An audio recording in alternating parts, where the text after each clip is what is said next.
अस्सलामुअलैकुम। आज मैं आप लोगों के साथ एक कहानी शेयर करने लगी हूँ। ये कहानी है कछुए और खरगोश की। एक दफ़ा एक कछुआ पानी से निकलकर खुशकी की सैर कर रहा था। एक खरगोश पास से गुजरा। उसने कछुए को इतना आहिस्ता चलते देखा तो हंसने लगा। कछुए ने उसे यूं हंसते हुए देखा तो बोला, तुम्हें अपनी तेज़ चाल पर बहुत गरूर है, आओ मुझसे दौड़ में मुकाबला कर लो।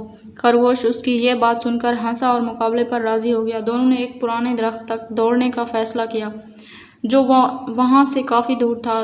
दौड़ शुरू हुई तो खरगोश छलांगे लगाता हुआ काफ़ी आगे निकल गया। रास्ते में खरगोश ने सोचा कि कछुआ अभी बहुत पीछे है, मुझे कुछ देर आराम कर लेना चाहिए। वो एक दरख्त के साए में सो गया। कछुआ आहिस्ता आहिस्ता चलता हुआ मुकर्रर जगह पर पहुँच गया।